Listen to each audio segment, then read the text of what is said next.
Fuck it. We're gonna do it live. Fuck it, do it live. Welcome back to the Irrelevant Podcast, episode 4 here. I'm Captain Paulus and my co-host, Chief. How you doing there, Chief? I'm doing pretty good, brother. He is a Desert Storm veteran with a confirmed 169 kills. Oh, 69 kills of those were in the bedroom. So we got a lot of things. You're such a dingus. We got a lot of things to talk about here. A lot of good hockey throughout the beginning of this season. It's made some very interesting storylines, and we've seen some teams that have far exceeded our expectations and those that have been dirt beneath our shoes. So, Wow. I'm looking at you, New York Rangers. You have been, I think they won tonight, but they beat the Nashville Predators. So when you beat the Chris Hansons, I don't really care. Oh my God. Shut up. So, getting on to the good part of the NHL, let's have this conversation. Because we had this on a phone call. Is Nathan MacKinnon better than Connor McDavid? Now, for some, that might be a sacrilegious thing to say. Like, how dare you insult our Lord and Savior, Connor McDavid? But Jesus. I think the argument there isn't necessarily a crazy one to have. So before I'll pop up the stats here on screen, and then we can kind of go into it. So I'll start with you. What are your thoughts about the comparison between MacKinnon and McDavid? McDavid might have the edge offensively. Mm-hmm. But he also has Leon Draisaitl, who might be better than he is. Ooh. I mean, Draisaitl's been fantastic for the past 3, 4, 5 years. It's late. Pardon me, folks. I'm sorry. But yeah, I mean, he's been really good. But overall, 200-foot game, I will take Natty Mac in a heartbeat. Plus, he's got a cup. Yeah, that's going to be the big thing, is the Stanley Cup kind of gives him the edge in this conversation. Yeah. You know, putting both players on screen, I mean, I'll put MacKinnon back up real quick. MacKinnon, 16 games played, 14 goals, 15 assists for 29 points. That's a tremendous start of the season. I believe he leads the NHL in points right now. He does. And then you have Connor McDavid, a little bit slow starting with the goals, but 17 games played, 7 goals, 17 assists for 24 points because he's started to heat up recently. But it's not a Connor McDavid season if he doesn't have like a slow first month and a half, and then all of a sudden just goes absolutely bonkers for the last 4.5 months. You know, it's an interesting conversation to have, because I do think when you look at the totality of their careers, McDavid in 729 games played, 1,106 points. Over to MacKinnon, 886 games played, 1,044. I mean, just there you can obviously say that McDavid has far more offensive upside. Mm-hmm. But I would say as a complete player, I'm probably rocking with MacKinnon. Absolutely. And it's just, I think his 200-foot game is better. Yep. I think that he, again, some Oiler fans might freak out about when I say this, but he's also won a cup. He has proven to me at the highest level he can kind of help propel his team over the top. And it's not like MacKinnon's no slouch either in his own right offensively. He's still one of the most pretty fucking explosive good guys. And this might be a somewhat hot take, but I don't believe MacKinnon's had the same caliber of number 2 that McDavid has had in Draisaitl. I mean, sure, Rantanen's a great player in his own right. Hold on. I think I'm going to be the contrarian here. I think actually MacKinnon has a better number 2 than McDavid. Really? You think Natchez is better? No, Cale Makar. Oh, I was more thinking of forwards, but I mean, if you're gonna bring into that conversation, yeah, I mean, yeah. I mean, but even if you compare number 1 defenseman or offensive defenseman like Bouchard or Makar, who are you taking? You're taking Makar. Oh, you're taking Makar. God. I'm taking him. Unless you're a dyed-in-the-wool Edmonton homer, and you're like, no, fuck Makar, I'll take Bouchard. I'm like, okay. Makar is just the bus is over there. I will say, not to make this into a Makar conversation, I was kind of going into some film. I was also having a conversation with some buddies that do analyze things. Like, dude, Makar is just so good Hmm. offensively, but I feel like because he's so good offensively, we don't appreciate how good he is in his own end as well. Yeah, And he's just fantastic stick positioning, fantastic ability to kind of take away time and space. I think great he's back check. he's terrific. I love his game. But so we're probably gonna piss off some Oilers fans here, but I think I would take, if I was starting a franchise, I would take MacKinnon over McDavid for a multitude of reasons. Yeah, I think MacKinnon is better 200-foot game. McDavid is definitely, I'd give him the edge offensively, but it's not yeah, this massive gap. no. But I don't know. There's just something about MacKinnon, man. He's got that drive to him, Well, and yeah. Well, I told you the story was it about 4 or 5 years ago when the dude showed up with a candy bar in his bag and McKinnon went ape shit on him. yeah, I just mean, crazy. that's like Michael Jordan, Kobe Bryant, will to win. Yeah, like That's I mean, the other team sometimes until if you don't win, the other guys in your team are just kind of like this guy. like this guy's a dick. Yeah, But exactly. But well, I mean, just because he sometimes wants to win. to be a winner, you need to be a little bit of a dick, though. Yeah. I mean, that's I actually have this. I have this question to ask you, right? Okay. If you swapped McDavid for MacKinnon on these last two Oilers teams, do they win? You mean if McKinnon's on those Edmonton Yes. Oilers teams? Oh, Yeah. absolutely. Yes. I still think I still believe it would be hard because you have a I shooter think they win shooter. one. They win one. I think I wouldn't think say both. I think they would win one. I would agree with They'll that. win one Yeah. because the last year when it was like Game 7 was like down to the wire. Yeah. Yeah. Um, just because the more complete player, they take one of the two. I mean, it's just, and because I do think it will be interesting considering the deal that McDavid signed, how things pan out here. But if he never wins a cup with the Oilers, I'm not saying he's a failure as a player, but that No. whole era is a failure. Well, the leadership, but I mean above the bench is just doomed. Those they need. I just okay. We've talked about this ad nauseum. When are they going to get a goalie that doesn't blow? You know, that's a good question. I think they tried with Jack Campbell, right, when they got him over from Toronto. And That I actually, you knew I, that was going to fail. You know, You I knew gave it it a was going to chance. fail. I gave it a chance in the first season. I'm like, okay, maybe this can, because he played decent in Toronto. He played pretty well, but then he fell off the wagon. And the one thing I would criticize them is that instead of trying to go out there and get like a solid AHL level goaltender that could maybe threaten Pickard or Skinner for their job, Mm-hmm. really haven't done that much. So I No. think it is a Now, failure on management for that. now I'm going to just pose a hypothetical to you. Say they had a goalie that was actually good. I'm not saying great, but I'm just saying good. What if they had, say, 5, 6 years ago, they somehow managed to keep the team they have, but they have somebody like Hallmark between the pipes? That's just an absolute disaster. Olmark, I wouldn't say Olmark because Olmark, it seems like in the playoffs just comes up small. Well, but Uh, I mean, would you rather have him or Skinner in the playoffs? I mean, that's like, would you rather have one terminal disease or another? Yeah, but I But mean, no, I mean, yeah, I agree. I with Olmark, you know what I would say if they could get a goalie that like maybe this is gonna be a little bit of a throwback, Dwayne Rollison, like a Dwayne Rollison type. If like yeah, a solid goaltender, very good goaltender, but he's not a superstar, I do think they probably win one of those cups. yeah, maybe even two. I mean, Darcy Kemper, Yeah, not somebody that's setting the world on fire, but he's won a cup. but he's always been a pretty steady goalie. Yeah, He's been a you're pretty not steady. concerned. You're not just like clenching. At the cheeks every time somebody takes a shot on goal. No, that's true. That's very true. Speaking of clenching the cheeks, Great segue.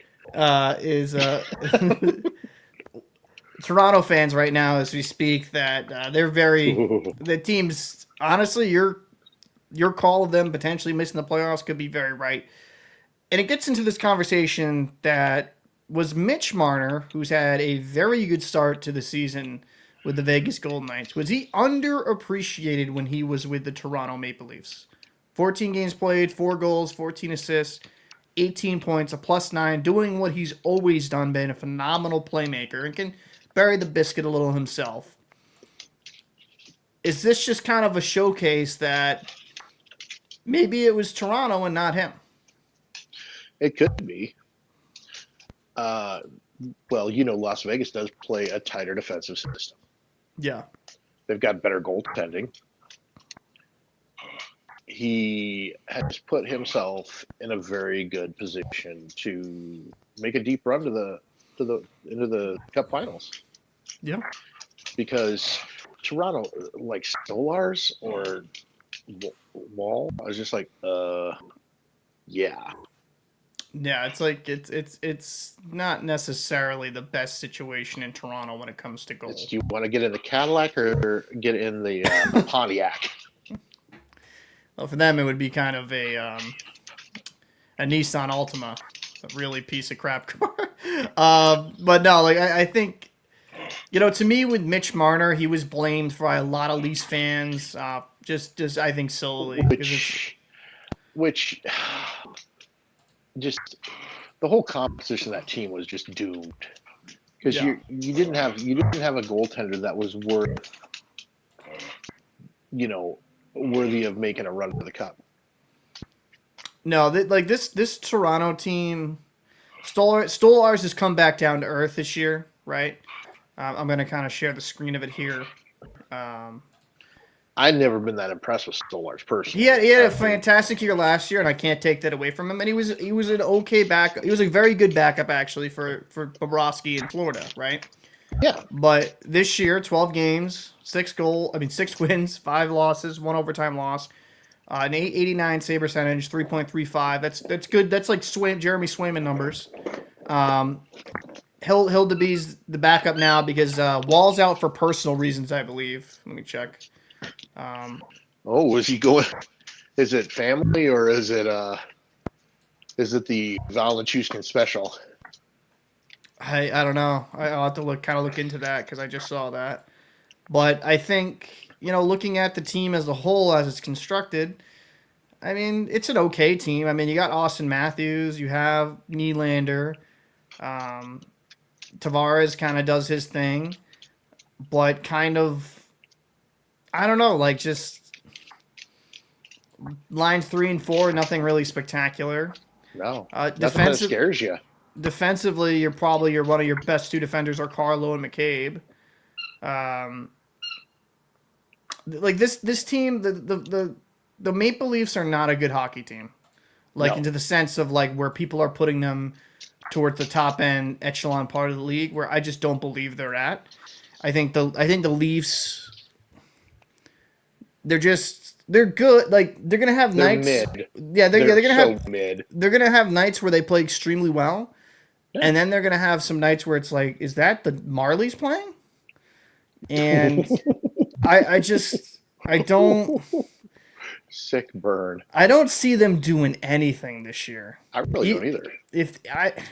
I was actually one of these guys like, yeah, I could see a wild card or a third slot but I mean, with how much Montreal, and we'll talk about them later in the show, but with how much Montreal's ascended and proven things, you're even seeing Boston start to right the ship, which really surprised me. Marco Sturm just screams people German, and when you hear that, it makes you play better hockey because you're afraid of other things.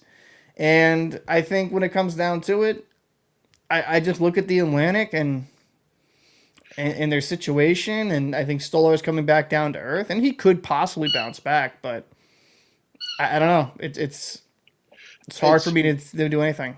What it boils down to is, I'm just going to tell it to you like this, and you're probably going to agree with me.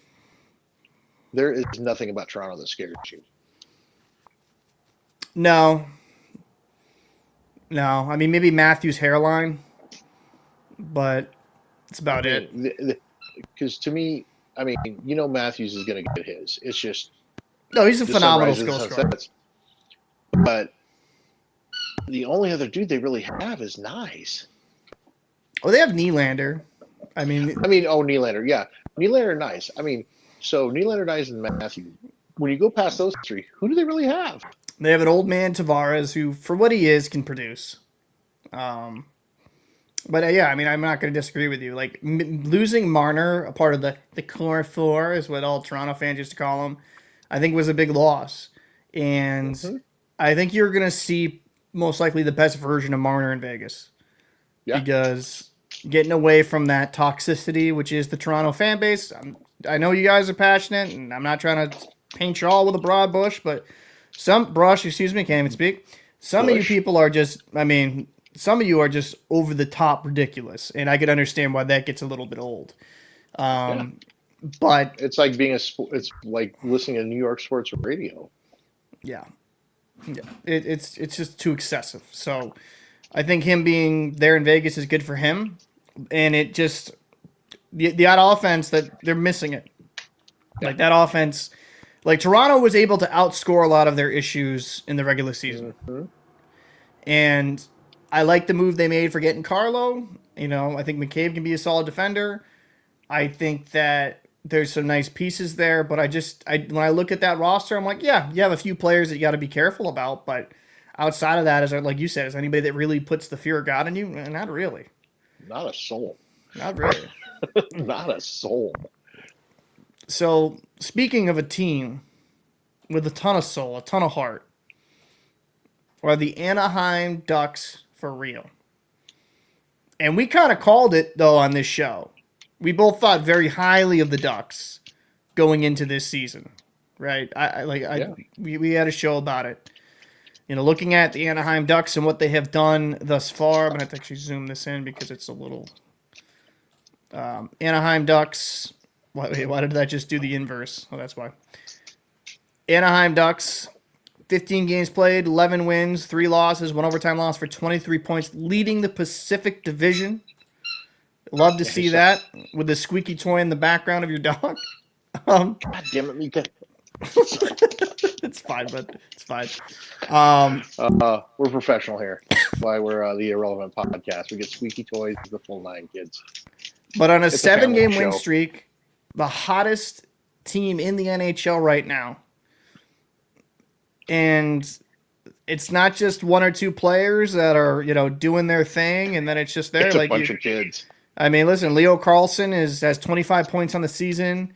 Cutter has 20. Paid at the man his muni. Yeah, I mean, he's going to get paid. He's going to get paid. Him and Carlson, because they're both on year 3.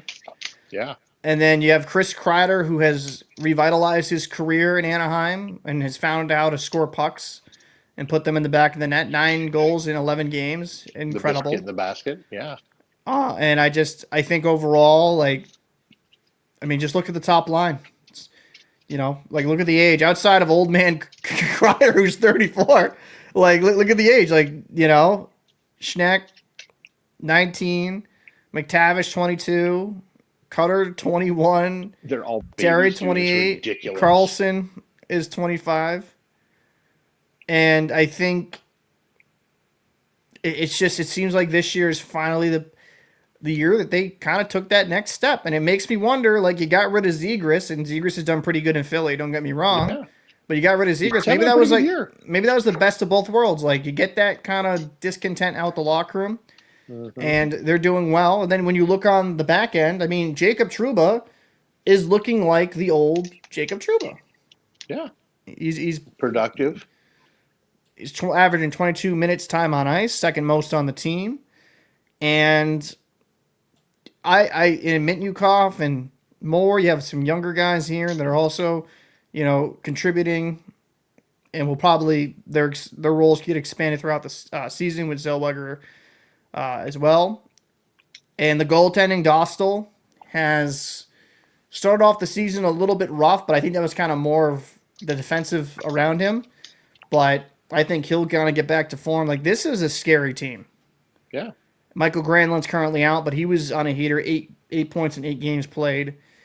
and Gudis, lower He's body hurt. injury. So He's hurt. when I'm looking at this lineup in Anaheim and then looking at what they have done here in the standings, it's really impressive. Yeah. Really. It's very impressive. I mean, considering you got a bunch of kids that have apparently bought into Quenneville's system. 100%.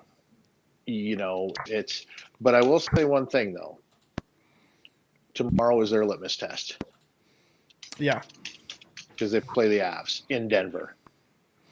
That'll be a good indication of who they are. Are they just kind of one of these teams that are just going to start off hot? Can they really contend? I think they can contend. I do. I think that they can be one of the best teams in the Western Conference, but that game against Colorado is going to be very important. I don't even think they'd have to win per se, but if they keep it competitive and it's just an exciting game to watch. If they lose 4-3, I'll be like, okay, I will 100% buy it. Like, I'm buying Anaheim Ducks stock. Like, that's what I'm doing. Yeah. Buying it. Now, if my boys Edmonton the Ducks tomorrow, then we'll be like, okay, they got some room to grow.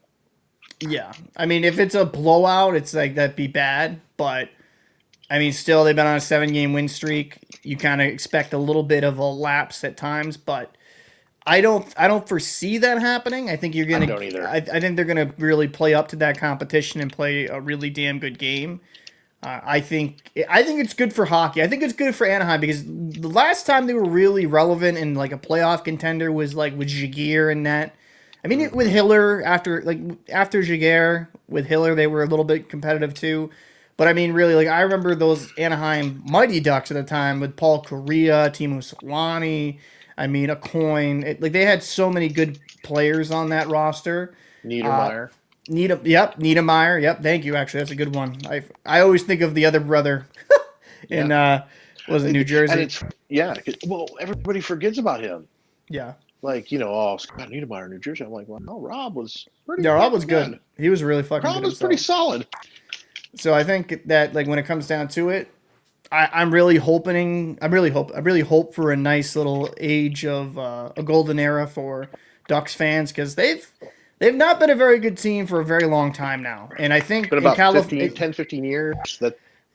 Kind of around that I would have to say, but I think you're starting to see a golden era in California. San Jose's on the rise. You have obviously you have the Ducks who have kind of taken that next step. Kings have kind of always been pretty solid. It's good though when all these California non-traditional hockey markets have competitive teams and it builds and brings in new fans. Yeah, and that Ducks team is pretty scary. And they have the potential to be scary for a long time if they get these contracts right because they have a lot of cap space, and the cap should go up again. If they can get these guys to buy in and understand what they could build there is like something special. I don't want to go completely out the window here, but if they keep ascending and they keep most of this young talent, they could be one of these teams that win multiple cups. I'm just saying. Yeah. The only thing, though, is tomorrow night we're going to see – I'm not sure who's going to be in net for them. I'm assuming it'll be Dostal. Yeah, I'm assuming. I'd have to kind of look at the projected lineups. I think that kid is going to get a real test. I do too, but I believe in him as a goalie. I think he's. We're going to see what he's made of, and I'm kind of looking forward to it. I want to see how good this kid is. Absolutely. So, we speak about youth and vigor. Well, let's talk about old age and blue chew. Wow. It's the fountain of youth in Pittsburgh, baby. Blue Chews, please sponsor the Irrelevant podcast. But is the fountain of youth in Pittsburgh, man. They've been pretty damn good to start the season, huh? Pretty damn good. It's crazy because I mean, Sullivan, how long was Sullivan there for? A hot minute, right? Yeah, for a while. It's been there for actually. Let me look. But he I think when it comes down to it, they have been absolutely tremendous. And I think when it, oh, dude, he's on the, yeah, I thought so. He's the New York Rangers. Yeah, he's That's the right. Rangers coach, but he was with. He was with Pittsburgh. Yeah, how long was he with them for though? I'm trying to think. He wasn't there Okay. when they won the cup in 16, though, right? I believe he was. Yeah, he was. So Mike Sullivan was their coach from 2015 to 16 until 24-25. So this is his first year out of Pittsburgh. So he's there for a Yeah. while. So because Yeah, Pittsburgh's I just oh, we're gonna edit that part out because I was just blah, blah, blah. But yeah, Pittsburgh. I looked at the stats the other day, and it was like Malkin and Crosby are in the top 20 in scoring. Dude, they're, I mean, essentially senior citizens in the NHL. yeah, but they've been really impressive. I think to me it's shocking at this stage in the career how good they both are. I mean, Crosby's been consistently good though the last few seasons. He's been 90 plus points. Like he's just aging like fine wine because I think his type of game, he wasn't just relying on a stupid amount of speed in which he skated with. Like he was a very intelligent, high hockey IQ player, good defensively two-way, and just had like a lethal release and great playmaking ability. So I'm not too surprised with Crosby's season because 11 goals, 9 assists for 20 points. But Malkin's resurgence is nice. Like 3 goals, Gino's 18 been a assists, man. 21. He has. He's been a goddamn man. He's getting it done. Yeah, I think Gino was the big shock. Crosby is just going to be Crosby. He's going to just quietly get his 70, 80, 90 points. You know, nothing to see here. Yeah. Pay no mind to the dude go to the Hall of Fame, even though I can't stand him. He's so good. I hate him. I truly hate him. Sidney Crosby is one of the greatest players of his generation, one of the greatest players in the NHL of all time. And it makes you wonder about some of those injury shortened seasons where exactly he'd be all time if that didn't happen. But I think that when it comes down to it, he has been the best player. I think I'd say the best player of that generation. I would take Crosby over Ovechkin, and I would take pretty much Crosby over anyone in that era. Like from that draft class onwards, I can't really say like a player that I say I would take Crosby over. I would take prime Crosby over prime McDavid. I would take prime Crosby over MacKinnon. Nope. I would. I know you hate. I hate him, but I marvel at his two-way game. Oh, I mean, I respect the game. You know, respect the hell out of the game. But the early career whining and yeah, that did get old. I'm not gonna sit here and say as a Bruins fan watching him kind of whine and complain did not get old when we beat them, but it was kind of one of those things that I think he's gotten better as he's gotten older with that. I think he has too, 100%. And some of that might be just maturity, but I might even say he's better now than he was in the early stages of his career. I don't know if I'd go that far. It's kind of hard because there's been some seasons where it's a point per game pace were insane, but just always got dinged up. It seemed like, but yeah, and it wasn't. But I mean, it was never anything big. It was a couple 3 games here, maybe 5-6 games there. There was some seasons though, like he just missed like large chunks of time though. Mm-hmm. So it's like it's interesting because his highest point total in his career was his second year, which was 120 points, which is great by the way. Yeah. And he definitely had a great stretch of excellent hockey. Kind of looking at his statistics, and I'll kind of pop it back up here on screen. I'm going to have to probably zoom this up here.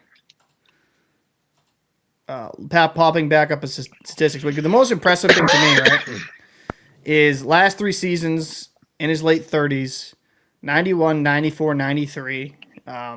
Only 69 games played, 84. So that probably would have been another 90 plus point season. And see, this is where I'm making my argument.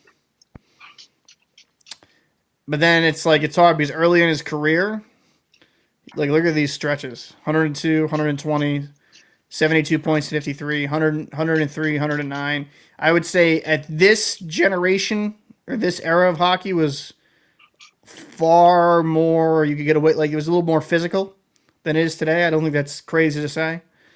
And I'd have to look at the overlying numbers, but I think what he put up in that era was pretty impressive. Yeah. Well, I mean, the reason, okay, so he's been putting up pretty much 90-point seasons for the past, 4 years for the most part? Yeah, for the most part. So why I would take the iteration of Crosby now is the wisdom, the smarts. I'd take a guy who's seasoned, even in, in an age where most guys are hanging him up. Yeah. Looking for a front office job or a broadcasting job. He's still getting it done on the regular. And I will probably piss Pittsburgh fans off. I loathe him, but respect the dog shit out of him. Yeah. No, he gets it done. No, he's absolutely a fantastic player. And I would say with age, definitely has become a more cerebral player where he doesn't have to rely on an overly amount of physical talent. So again, I think he's always had a high hockey IQ, and that's why I think out of all the players, he's aged one of the best of all time. Because I mean, even just the simple stuff he does, like setting himself up to easily tap in a backdoor feed, like getting low, like just simple hockey stuff. Like it's not beneath him. And that's one of the more impressive things about Crosby, and he's just the effort he puts in. He gets it done on multiple levels, and there's so many things he does that doesn't show up on a score sheet. Yeah, 100%. It's just I marvel at it. I hate him, but you hate him. He's good. God, he's goddamn good. So he's fucking so good. What about? So we're talking about good, greatness, and everything in between. There's one thing that we're not sure how good is the New Jersey Devils goaltending. Is the New Jersey Devils goaltending good enough to win a Stanley Cup? I'm going to say no. Best case scenario for them is they get to the second round. So, kind of looking at the stats right now, you got Jake Allen, 9 games played, 6-2 record, 2.29 goals against average, 914 save percentage. They did play tonight and win, so I don't think these stats are. Did they? I think they won tonight, right? Or did they lose to the? No, they lost in overtime to the Islanders. That's right, because they tied it up late. So So who was in net for them? Sorry, I'm gonna quickly check stat check. So Marchand was in net, so he continues. So he continues his around 875 save percentage. So his numbers will be somewhat similar. So 9 games played for Allen, 6-2 record, 2.29 goals against average, 914 save percentage. Now Markstrom's record is 6-4-3, probably around the same stats because he had 875 in that one. So probably 872, 873 save percentage, and I'll say 3.80 goals against average. I'm the booty. Markstrom's one of these goalies that can be hot and cold, and I thought getting him from Calgary was going to be a good move. It's early in the season. You're hoping he can turn things around. Maybe having a tandem with Allen could be a good thing. It kind of like Jake Allen. Listen, I'm never going to sit here and say Jake Allen's an elite level goaltender, but to be fair to him, he's had a good little career here, and has managed to carve himself out a pretty damn role as a hybrid starter / backup. It's kind of impressive. He went to St. Louis, went to Montreal, then went to I think New Jersey. I think that was all the stops in his career. He's managed to kind of carve out a nice little spot here in New Jersey, and I just. It's hard for me to believe in a team when Jake Allen is it's going to have to be your number one, and I don't know if I believe in Markstrom as the Now, you guy. say if Markstrom keeps kind of dropping the ball, does this open the door for Nico Dawes? Potentially. I don't know. It's like with all that money tied up in. But I mean, okay, granted, you got the AAV that's all wrapped up, but what if Nico Dawes comes in there and then spot starts, does good? Say the kid gets around a 900 save percentage, gives up 2.5 goals a game, and looks better than Markstrom. What do you do? That puts Devils ownership in a bad spot because you've dumped all this money into Markstrom, but yet he's not as good as the kid that you're probably paying less than $1 million a year for. So the good thing with Markstrom is this is the last year of his deal, right? If he keeps playing Oh like no this, it's a safe no bet he will not. no never mind. Didn't they extend him? UFA 28. So let me double check that. I think it's the last year of. Yeah, no, he signed a 2-year extension. I hate all these ads on this website. Yeah, he signed a 2-year extension on October 31st. That's right. He just signed that for 2 years, $6 million per year. So I think they'll be regretting that No move. givebacks. But so that's I don't know, man. What's Jake Allen's deal here? He expires in 30. Oh, that's right, because they just signed him. But they signed him to a cheap deal. Yeah. Like a cheap deal. That's kind of crazy. That's a bit of a head scratcher. No, like the Jake Allen thing, I can whatever. Because it's a cheap 1.8, like that's a cost control backup. Yeah. But why would you also extend? I don't know. Well, here's the thing: do they just not believe in Dawes? I guess not. Well,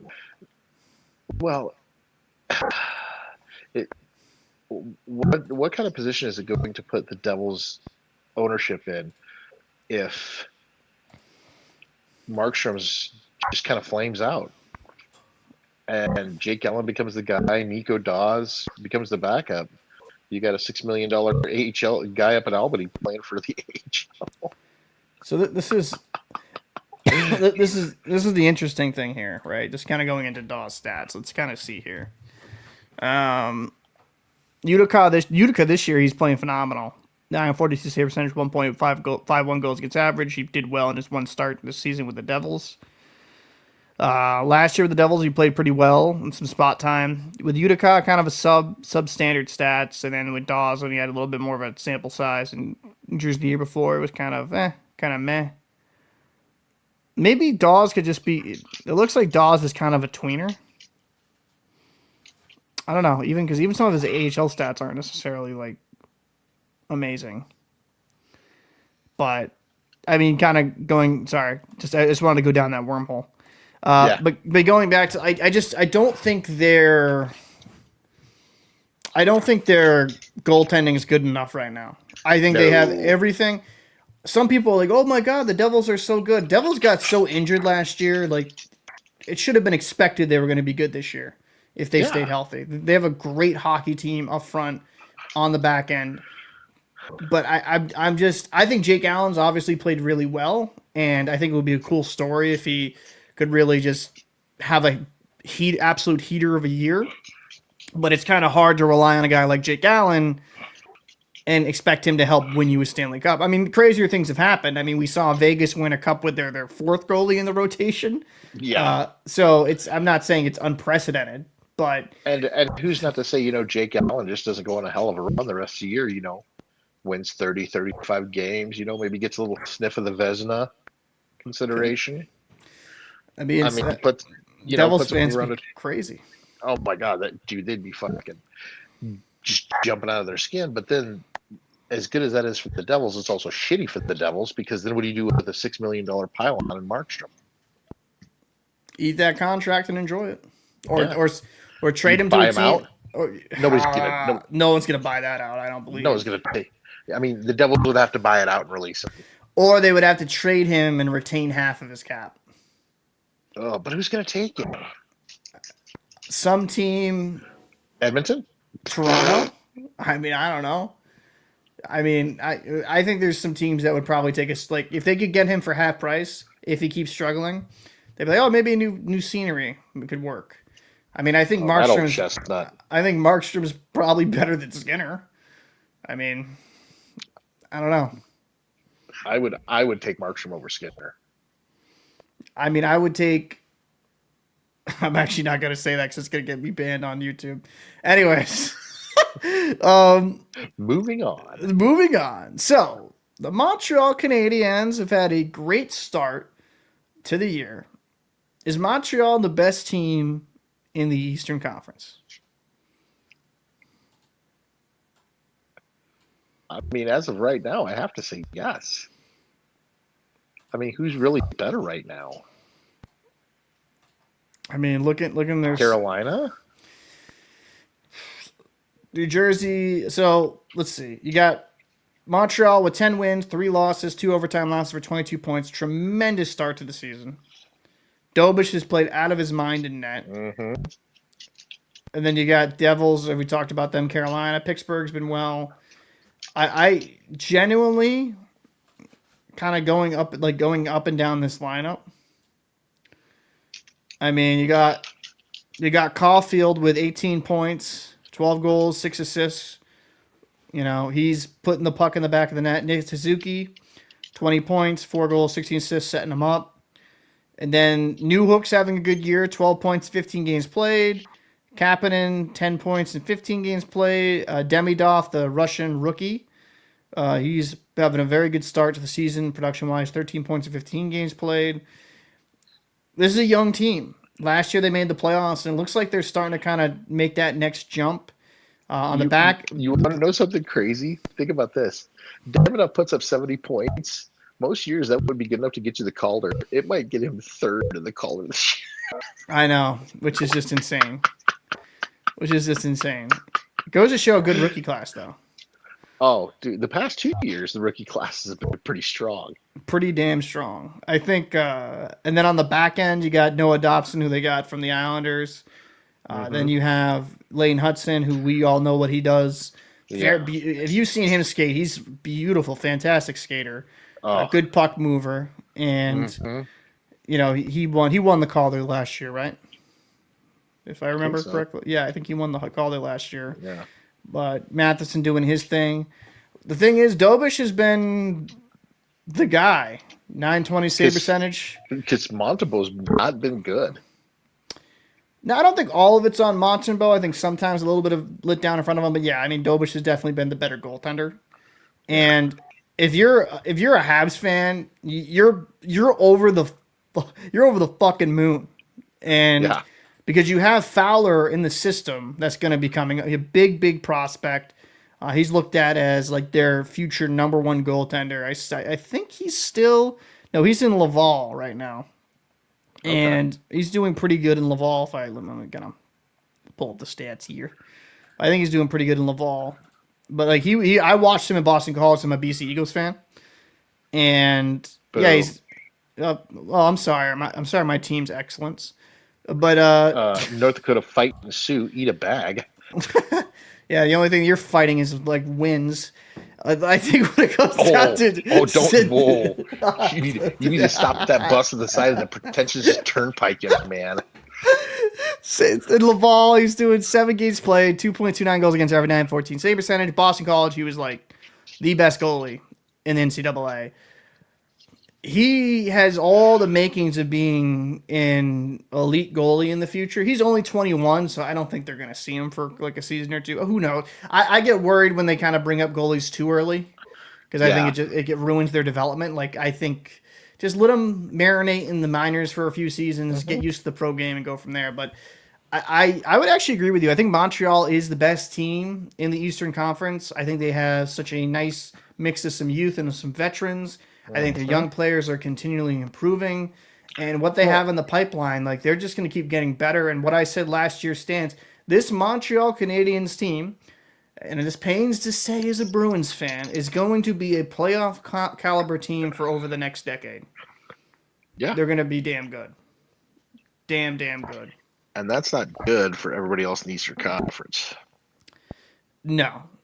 And they're kind of lined up to just be...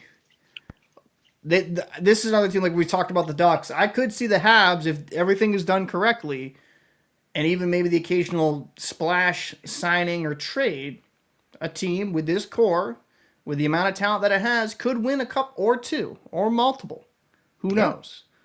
Especially with Dobish and you have Fowler in the system, like they're going to be sitting pretty. Mm-hmm. And honestly, as a hockey fan, not just a Boston fan, sucks to see. But as a hockey fan, the NHL's in a better place when a historic franchise like Montreal is putting a great product on the ice. And I'll say this, I will say this as a Bruins fan. It will be nice to have a rivalry that matters, even though I think that Boston's kind of surprising me recently, and I'm hoping they can keep up that trend. But I think when both of those teams are good, it's better for hockey and it's better for the rivalry.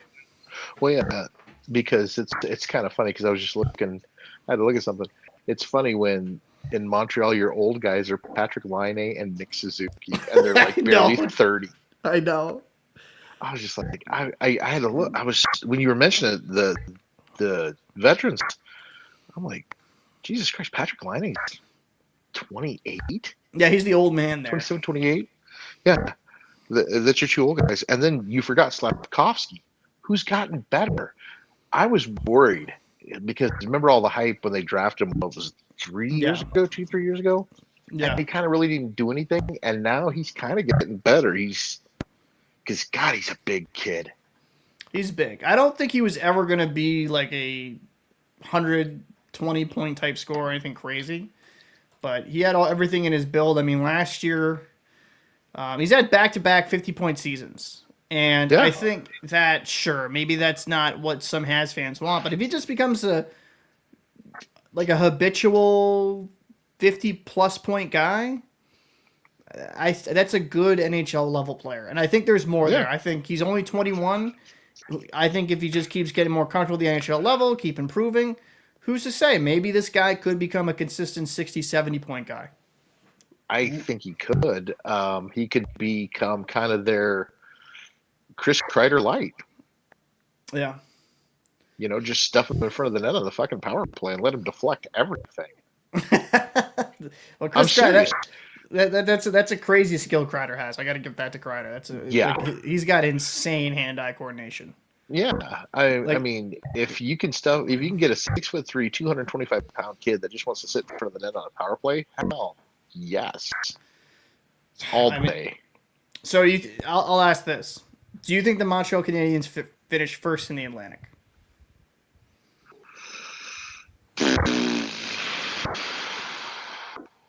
Oof, let me look. I'll bring it up on screen for the viewer as well. So, because right now you have Montreal 22 points, and then you have Boston in second, Ottawa in third. Let me just kind of go to the division so it's a little easier to kind of just break it down. Tampa Bay, then you have Detroit, Florida, Toronto, and Buffalo. I'm gonna kind of have to say yeah. The only thing that would change my mind is if either Tampa or Panthers just go absolutely bonkers and rip off like a month with like 2 overtime losses. Just go on a ridiculous run. Otherwise, at some point, you know, Montreal's going to have a stretch of 5-6 games where they just look like ass, and everybody in Montreal, every team has that. Freak the fuck out. Yeah, I mean it happens. It happens once a year. It's what comes with an 82-game season. You're going to have a stretch where you eat balls, and there's nothing you can do about it. You just got to play through it. How infuriating do you think this is for Maple Leaf fan? We're the same wavelength. Maple Leaf fan, right? Like the top team. A top team in there, we control this, and that era didn't do anything. And now you have the Habs, where they're kind of entering that type of like really good era where they're going to have a core of like 4 to 5 players that I don't know, man. This Habs team, I think, has the potential to be far better than whatever Toronto was during that run. I'm going to say that's not a crazy statement. No, I think they could be infinitely better. And you know what? I would actually probably guess that Montreal's going to get out of the first round a lot more than Toronto did. Yeah, I would have to kind of agree with that 100%. Now, Montreal's a young and spry team, right? Would you say that? Very young, a lot of youth, Yeah, a lot of vigor, a lot of excitement when it comes to that organization. They know he's old as dirt and still doing his thing. It's Brad Marchand. And it's crazy. It is crazy. Maybe he drove up to Pittsburgh. Maybe took the PED milkshake. I don't know. No, I'm just joking. Just joking. 14 games played, 10 goals, 6 assists, 16 points. I think tonight he had a goal. He did have a goal tonight because I was watching that game while I was editing. He had a goal, like three. They won. Yeah, the Panthers won against Vegas 3-2 tonight. So Marchand had a goal. Good win. That's a good win for them. And a goal and assist. So 15 games, he has 11 goals, 7 assists for 18 points. So still putting up some really good numbers. And when you look phenomenal numbers. Yeah, phenomenal numbers. You know, he was good in Boston. He always has been pretty good in Boston. He's on pace for a 40-goal type season, which is insane. He's never had that in his career. And it kind of goes to the conversation that I want to have. Would he have been putting up these type of numbers in Boston? I'm not trying to poop on your team, but I think he's got a little bit better supporting cast in Florida. It's a little deeper. I think.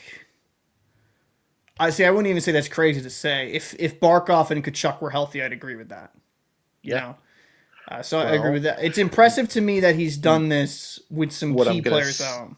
What I'm going to say is this just might prove how good he is, because now that they've gone out, he's kind of got to step it up.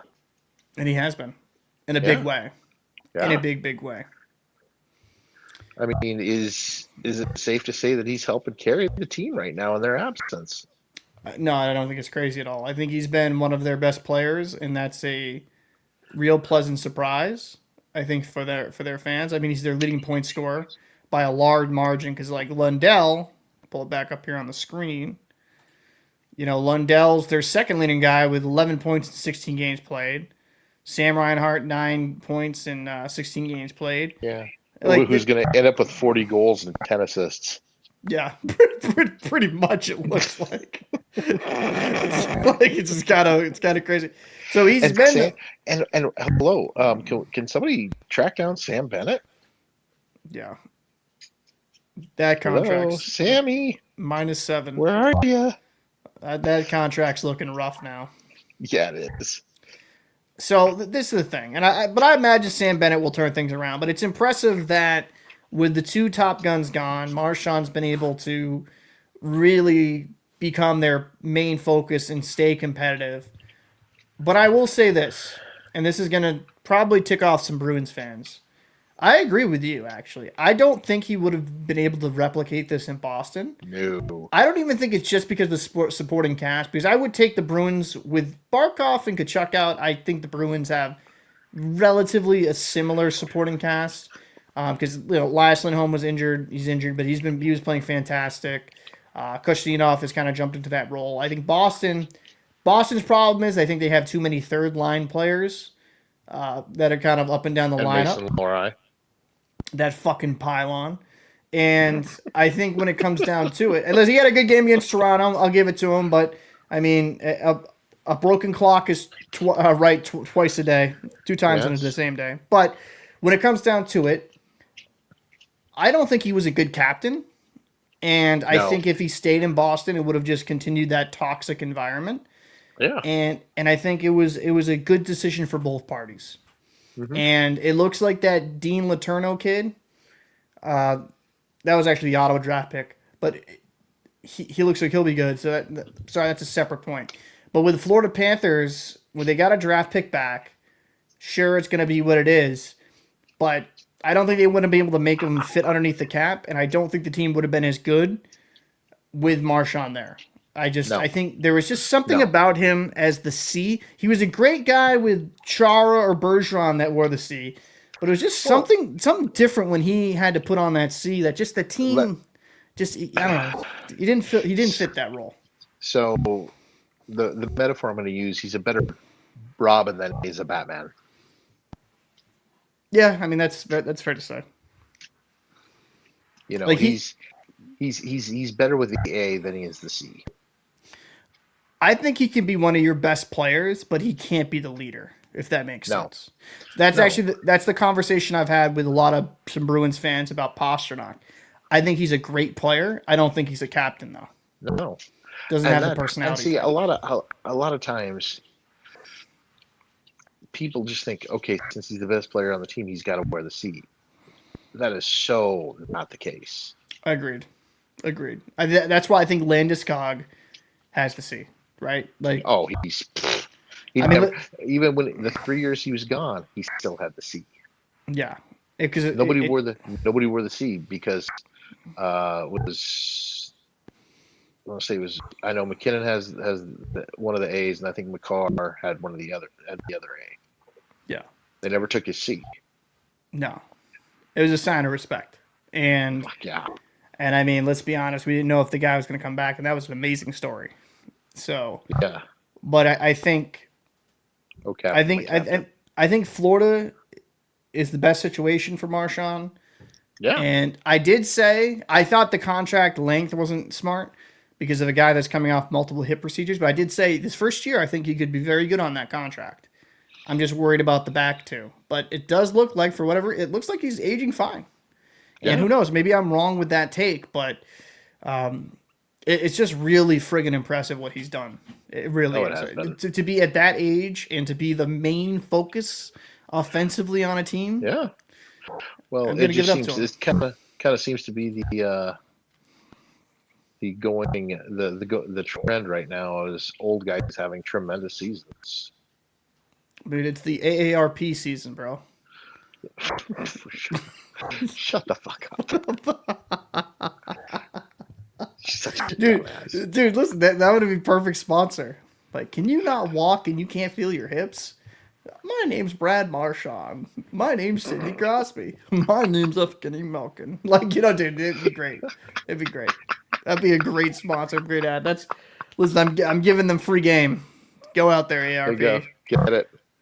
But no, I think when it comes down to it, it's going to be interesting to see how good Florida does because they're 7-6-1 on the season. They've been okay. Bobrovsky has had a good game tonight, but kind of a mediocre season thus far. And it's not all on him. Some of it has been the team in front of him. But that's kind of my main concern with Florida. Is like, can Bobrovsky do it yet again? Can he carry this team? He's going to have to because, I mean, I don't think Tkachuk's coming back anytime soon. December, I believe. I heard it got pushed back. Let me see. Matthew, that's actually a good little topic. Let's see. Injury update. I saw something, but of course it was one of those idiotic clickbait Facebook hockey groups too. So I could be, sound like a complete utter moron, which would not be the first time. All right, so Yahoo. Let's see. New report shared by Sportsnet. Hold on, let's hope this isn't clickbait garbage.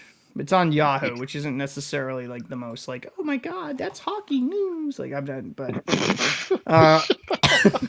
like Paul's going through puberty again. It's a little high pitched hilarity. A new report shared by Sportsnet's Nick Caprio states that the Florida Panthers forward Matthew Tkachuk could be out of the lineup through the Christmas break. Okay, so yeah, what's so new about this? I tore off. This is what Tkachuk said. Tore my abductor off the bone. Ooh, Jesus! And then had some hernia thing all on the same side. I wanted to throw in the towel a bunch of times. I got to thank a bunch of people for getting me healthy enough, and I'm sure I wasn't the easiest to deal with. My fiance did a great job with that on days when I probably wasn't in the best mood to coming to the rink. My trainers maybe when I wasn't in the best mood when I was in pain. I just owe them so much. I mean, as long as you're not Milan Lucic and punching them, I think you're fine. Let's see. Beat your wife, Lucic. Beat your wife. What a scumbag, right? But no, I think when it comes down to it, so it's at Christmas. Why is that a new report? That has been essentially like around December, January. But even though if he comes back around there, he's still going to need some weeks to get his legs underneath him, I'm assuming, right? So the Panthers are going to be in an interesting spot, man. You're going to need Bobrovsky to stay doing Bobrovsky things, and it makes you wonder, do they slightly regret? I know why they did for cap reasons, but does it make them slightly regret getting rid of Spencer Knight? Yeah, you won a cup last year, but I don't know. You would have had a young stud to kind of go to because Spencer Knight's had a phenomenal year. So Chicago's playing pretty well. Yeah, Spencer Knight is a big reason for it. Yeah, honestly. So, anything else you want to talk about before we get out of here? No. Tomorrow night, big game. Looking forward to it. Absolutely, we're gonna see what the Anaheim Ducks really are, and if if Leo Carlsson can say to MacKinnon, "I'm your daddy," that's gonna be interesting to see. I mean, we'll see. I don't see that happening, but I think that it's going to be a good matchup against two of the best teams in the NHL, and it's going to be kind of an indication, exactly, a good measuring stick of where the Ducks are. Yeah, for sure. And I really hope for a good game. I don't want to see the Ducks get Edmonton. No, but I don't think that's happening. I think Edmonton. I mean, who was in net for all those goals? Like, my God. I think the first 4 was Skinner, and the last 5 was my boy Picks. You know, they probably would have been better with an e-bug. Get somebody out of the stands. Maybe they could make more saves than that. Get one of the equipment guys. Get him out there. Dude. Strap some pads on, dude. Bro, if let's just say that happened, right? Let's say they e-bug, right? I would be a facetious player. Like, we already scored 9, boys. Like, let's make this civilian look good, right? Just nice, easy shots in the chest. Like Stan, I don't know, like Stan. And the fan gets to keep the jersey. Like Ralph Boucher or some shit comes from the stands, has a shutty 10 shots, 10 saves, and then just MacKinnon chirping him like, "Yo, look at that guy can make a save, boys. Maybe we should sign him." Holy crap. So bad in Edmonton. But we're going to end it on that note. We're the Irrelevant Podcast. Make sure to hit the like, comment, and subscribe button. We'll probably try to start spreading this podcast on other audio platforms, but I just got to figure out how to do that. So if you want to... If you want us to cover anything else, comment down below. And you all good to go, Chief? Yeah, brother. All right, man. Well, we're irrelevant as fuck, and we'll see you in the next one. Oh, man.